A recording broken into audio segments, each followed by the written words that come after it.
Oh, I shouldn't have to feel like this all the time, should I?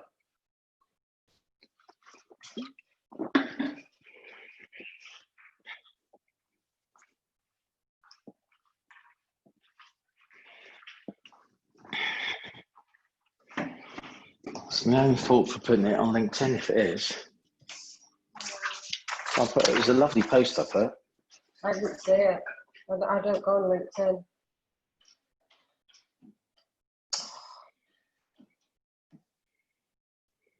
We do? Going past. No. You've got Google Earth, haven't you? Yeah, anything's come up. It comes up probably next tomorrow morning if it has. That's what normally happens. It doesn't come straight away. I'll tell you who looked at me today. Claudia. Who what? Claudia looked at me today. No, she's not good, is she?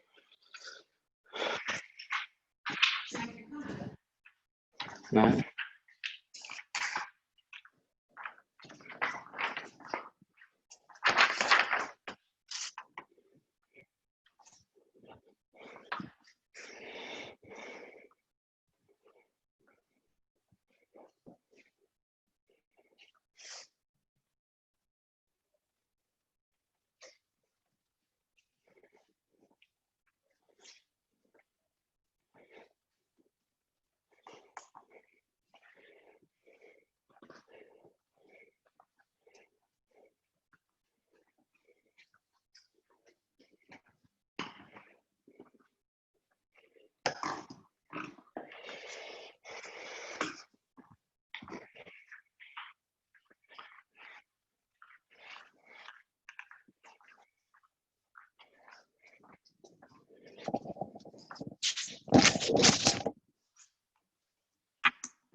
Champion is champion. Did you celebrate? Yeah, that must be very exciting. Well done. Yeah, I'm good, mate. Well, actually, I'm a little bit close at the moment. I said, obviously, our anniversary today. Yeah, thank you. I think the day before. I know, right? Unbelievable. But, I just got a message from Leighton to say like the mail sad face. I don't think the fucking day I was picked up on that. Bullshit. Bullshit. Yeah, you know what I've done today? I've done three interviews with the best mergers and acquisitions advisors in our space for a series. And the fourth one is Wayne because he done one deal with me. So it's yeah, that's credibility by association. Very funny. Well, hello, mate. Hello. Right, he's on this call. Is it quickie? And where is it quickie? It is. I've got a little bar. I'll give you a call later. All right, buddy. All right, speak to them. Cheers, mate. Bye. Is that Andy Mayer? Hello. Is that Andy Is that Mayer? beer? Yeah. Is Andy Mayer? It was, yeah. Oh, is it? Is he all right? He's right, yes. I think he's still celebrating, to be fair. Oh, no, yeah. Do you know, mate, do you know what? My life. So I've had the best day. I've interviewed all these people. It's been fucking hard work. You know, these are really proper, smarty pants. I've had to be on my game, ask different questions where I can. And it's been really brilliant. And then I get a message from Leighton with the mail, sad face. So I think, I bet they picked up on our wedding anniversary and they've written a whole shitty piece about me again. Oh, you're joking.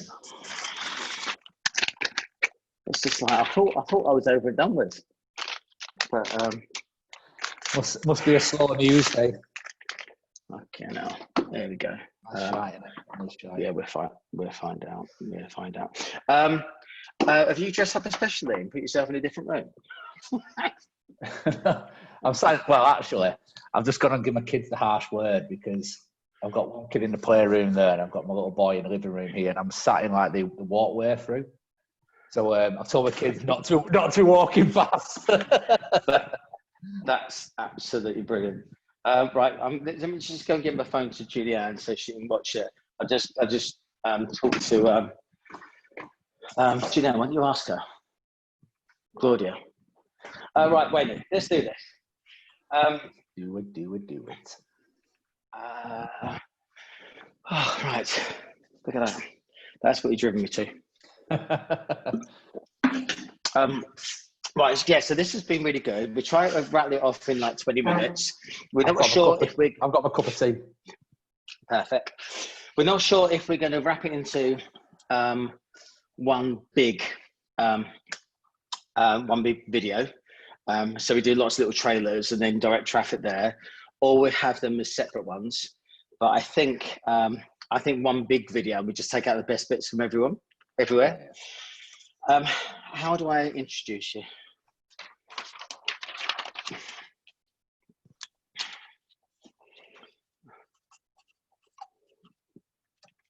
How do you want me to introduce you? Whatever you want. I mean, have you been introducing anybody else? Oh, it's really funny, right? So half of them will give me a page.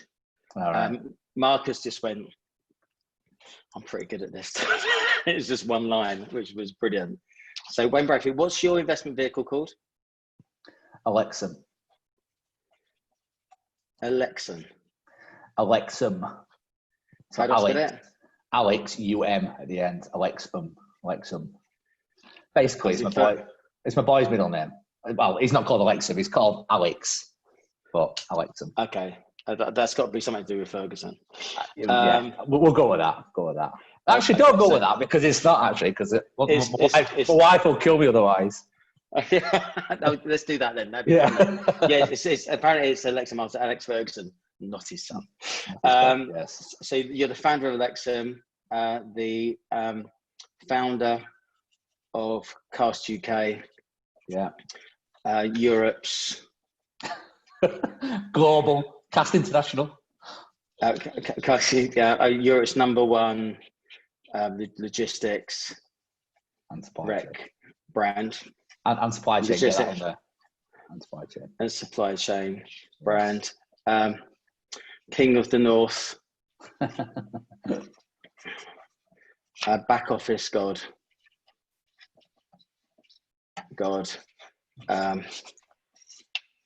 Pirate hero. and my latest business partner. Yeah. Perfect. And then I'll just go crack into, you're all right with these questions? Yeah. Let's just go with them. I think we'll just kind of freestyle, I think. Okay. And one of the things what I might want to talk to you about is what makes a good target from your perspective. How do you feel about businesses that are distressed at the moment? It's going to go through that period of time. I don't know, what's your appetite for that? Are you more interested in businesses that are on fast growth, high growth trajectories, or a bit of both? But where do you see you adding value? All of the advice from players in that marketplace is the distressed big brands are going to come to market towards December, Jan, Feb. And what's our message we're trying to get out of this? Because the truth of the matter is we'd look at anything, wouldn't we? We'd look at any type of business and we'd look at everyone on its own merits. Okay, but I think the USP is I spend a lot of time working with businesses who are either going through looking for the next phase and to step up, or businesses who have hit a wall or plateaued and they just need some help. So we've got some brilliant skills as hands-on skills, and with your support infrastructure, knowledge, attention to detail. So if I might be ideas, you actually make those ideas come true. So it's a dream team for any business. So it's an unusual scenario where we're not just investing just to try and make a share. We want to work with businesses that we care about. Yeah, so it's a different side of the investment community, whereas everyone today was talking about they don't really get interested until minimum of 750, but £1 million really. whereas there's investors at the other end of the spectrum. That's what I might do. So there are investors. So we're talking about institutional investors, but there's also private investors. Yeah, and that's one of the things we want to talk about. And what is it? Is it just like a conversation like we're having now? Is that kind of what it is? Yeah. So I'm kind of interviewing you, and I'm asking for your opinions, and then I chip in, and then ask you another question. Okay. Let's have a go and just see how it goes. Yeah, brilliant. Well, I have to do that first, so Neil knows how to cut. So hello LinkedIn, lovely to be back. This is another one in our series of meeting extraordinarily brilliant people who are doing great things for our market and our sector. Following the success that we had with the LinkedIn, fuck off, unbelievable. I haven't done that before. Not all day, literally. I'm looking at you and I can't take it seriously. Stop laughing, we're on screen. Hello LinkedIn. This is very funny when you're interviewing one of your busy mates. So we're going to have some fun with this. Welcome to another one of the sessions following on from the RDLC in lockdown, which went brilliantly. We've taken the baton to do a session around M&A and maximising shareholder value. So next up is one of my best mates. So we holiday together. So he just said, say what you want about me. So I will say what I want about you. So good luck to you. Ladies and gentlemen, this is Wayne Brophy. He's the founder of Alexum. There's an Alex in there. I still think it's for Ferguson, but he will say it's the middle name of his son, just because Kerry will tell him off. He's the founder of Cast UK, which is Europe's #1 logistics and supply chain recruitment business.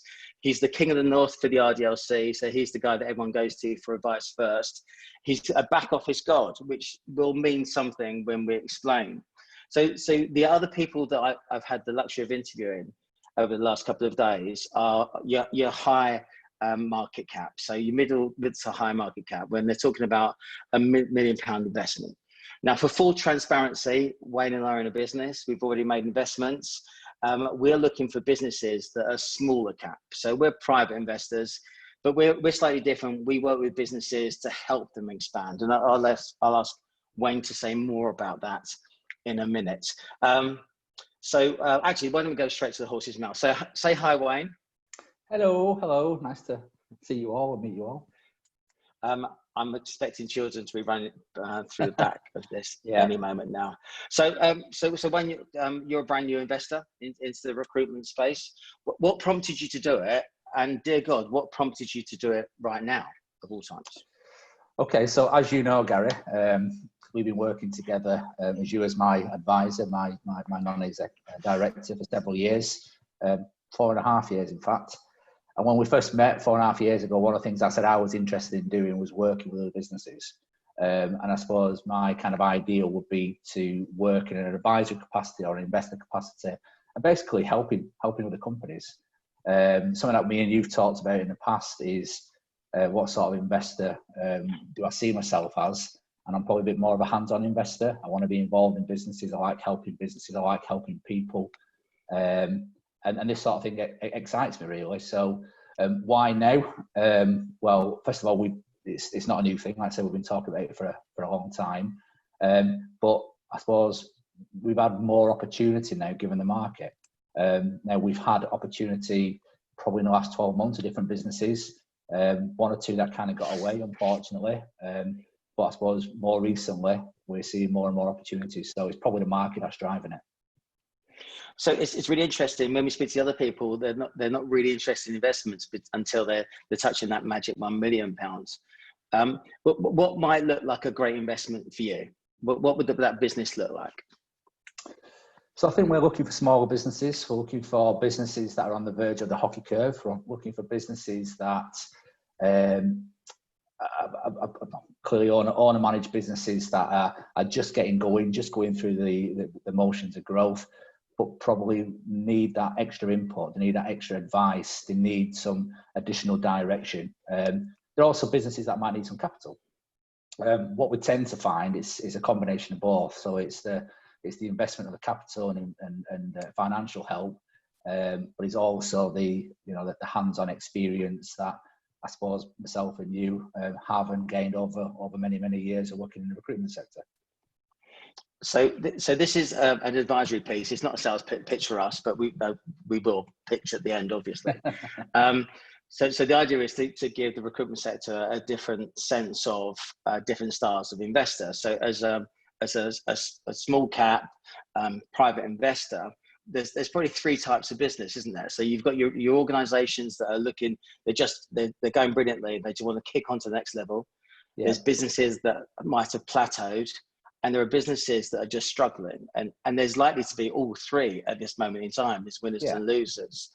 How do you go through a selection process with an organisation that might be considering working with a private investor? So I think first and foremost, it's about doing your due diligence. So, really, really basics. Let's understand the financial position. Let's look at their accounts. But for me, it's about getting under the bonnet, really. Let's have a look at their business. Let's understand the people who are driving that business. Look at the directors that are involved. Look at the people who are involved. Again, maybe we're a different style of investor, but it's about hearts and minds as well.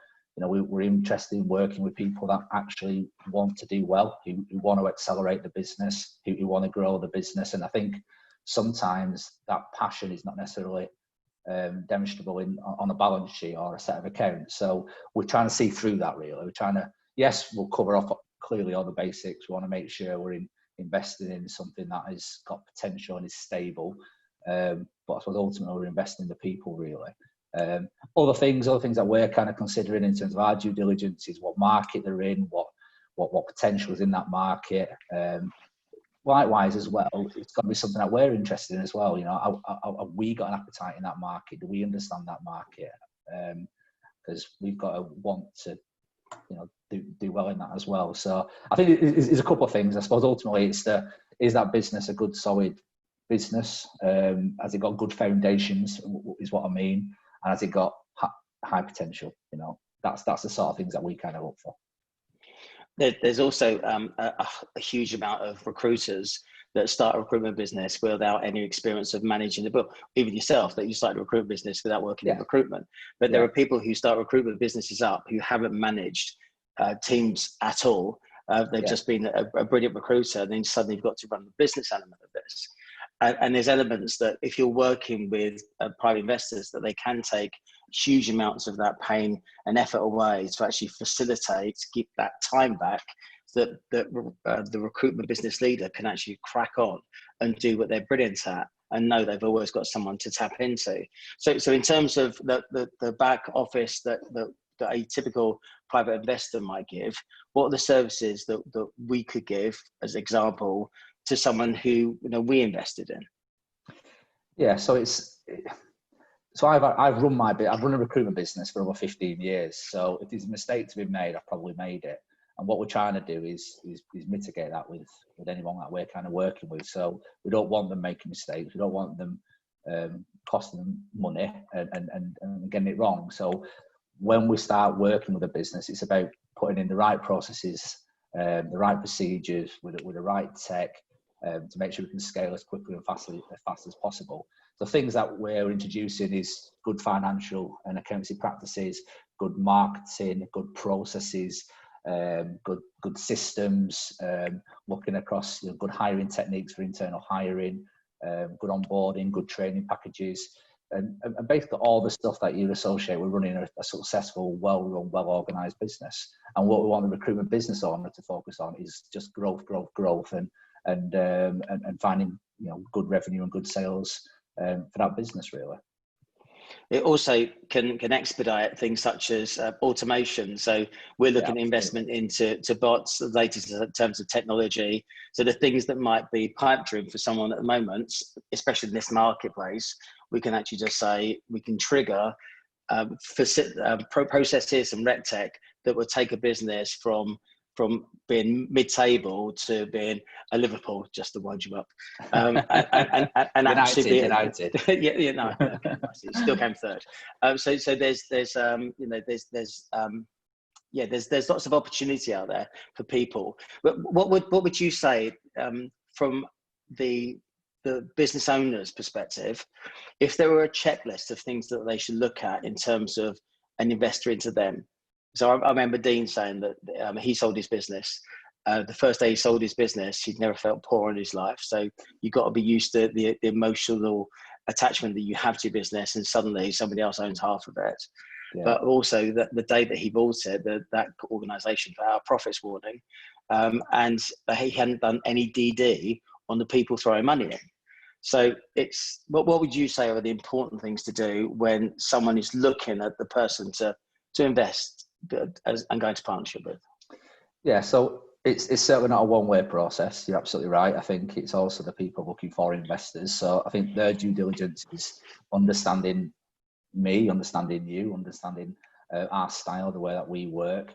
A lot of it comes down to relationships. You know, ultimately, we are not a hands-off investors. You know, we're investors that want to be part of that business. We're passionate about being part of that business, and actually, you know, to coin the phrase, you're buying a pound of flesh from us, and you know, we want to be heavily involved. So first of all, it's understanding that. I think if people are looking for investment and really like touch and never see us, I don't really think that's our style. Our style will be, we are regularly contacting people. The people we invested in now, we are contacting them pretty much every day. We speak to them most days, either on the phone or via WhatsApp or email. So yeah, you know, it's about them wanting to work with ourselves and understanding us as people. Really, it's that relationship piece. There's also a point that we wouldn't have got into this right here, right now, if there wasn't a gap in the marketplace for it. So there are a lot of people who will invest in either startups or scale-ups or turnarounds. But you do have to be really mindful, because, you know, without being mean about it, there's shysters out there, and you'll start going into a partnership with someone, and before you know it, you've lost your business. Now, we've got a very strong moral compass in terms of what we want to do, how we work with people, and transparency is our middle name. So, Alex, when it comes to your son. So it's understanding and talking to people where they have made investments, and actually what do they get for it, and who's going to be willing to put the effort in. So rather than they sit there and paying 10 grand a month for your back office, just getting rinsed for your cash, there's got to be fair and reasonable in everything that we do.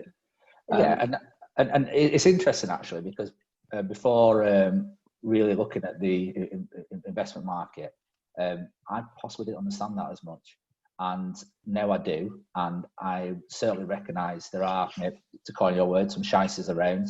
There are lots of people out there that are quite literally taking the piss. You know, they're taking money out of companies which they don't, in my opinion, they don't deserve, and they're not working hard enough, they're not putting enough effort in, and they're not helping those recruitment business leaders really take that business forward. What they're actually doing is using that as a way to take money off the table from them, and that, for me, I think is ridiculous, and I think that spoils the recruitment industry. So that's not us, that's not me, it's not my way, it's not my value set. You know myself, Gary, I'm a massive value-led person, and doing the right thing by people is really important to me.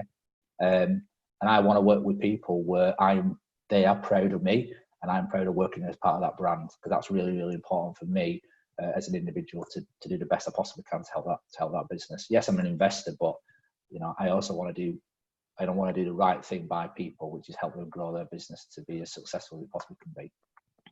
I think one of the questions that people need to ask as well, that we've got a mindset here as a PE house. I mean, with this, how arrogant and full of myself, but actually we're doing this on a small scale. The idea is we get involved in the business, we help them get some momentum into what they're doing. We're quite willing to tap out of that if there's the next brand or a next investment that can actually take them forward.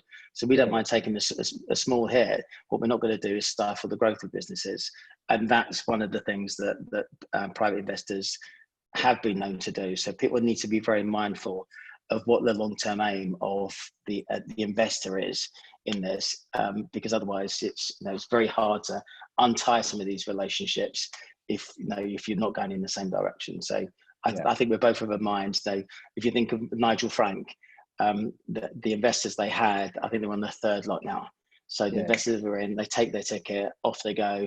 The next investors come in, throw more money in to scale the next part of that growth. So it's about facilitating a development piece.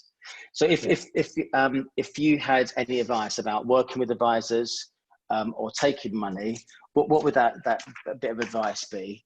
Because I know you're going to go. The beautiful weather in Manchester. I've got to assume you're just about to go and do a barbecue, because you only get about 3 days a year to do it. So what would be that to finish off? What would that be? That single bit of advice for someone who might be considering this at this moment in time? So I would say do it. I don't think it's as scary as what people think. Do your due diligence on the people you want to work with. And it's relationships, you know. As an investor, where do we realise our value? Is when we made that business a success. So if that business is not a success, then we've wasted our time and effort and ultimately our money. So we're fully in for this. You know, the money I'm investing in as an investor is my own personal money. It's my kids' inheritance, should I say? So it means a lot, and I want to do the best by people. So my advice is to work with people you can work with, because if you can't work with your investor, it's never going to work in itself. Do your due diligence on that, and to make sure you've got good people around you. I think me and you as a partnership is a really good yin and yang. You know, we're similar in a lot of things, but we're also different in a lot of things as well. I think you're massively creative, very, very sales focused, and you bring a lot to anyone thinking about looking for an investor. I would say I'm a bit more considered. I don't know, I'm not sure, but certainly in terms of process, procedure, back office, marketing, and support, and allowing that recruitment business leader to get some real focus on growing the business. I can take some of that pain away, and that works really, really well. Plus, combine that with the RDLC and the wider network we've got as with our fellow friends, recruitment business owners, we can always pull on help and advice across the network as well. So obviously I'm biased, but I think we've got a real value proposition for anyone who's looking for an investor today. Thank you, mate. Hope to see you really soon. I'm sorry I didn't make Manchester. I'll see you and see you before Ibiza. Yeah, so definitely. Conference, here we come. No worries. I'll let you go. Brilliant. Right. Thank you very much. Take care. See you, Gary. See everyone. Bye. Right. Mate, that's brilliant. Thank you, buddy. Cool. Right. So that'd be perfect. Well, I'll come up. I don't know how we're going to put this together. This might be a nice piece. So we do that bit, and then we do this as separate. But it might be nice. We nick parts of this to go into that. So once I see. All right, by the way. Sorry. Was that all right, by the way? Yeah, mate. Brilliant. Perfect. Easy piece in there. It's just one of those. It's like what we're trying to get out of it. You know what I mean? I think people want to, in my opinion, they want to buy into the person, don't they? It's all about the person, yeah. Yeah, of course it is. Mate, you're brilliant at this. You should do these all day long, because they just create content, and it's good shit. Yeah. Right, no, I'm gonna go see if I'm in the paper. Right, see you later, buddy. Right, see you later, buddy. Take care. Bye. Bye.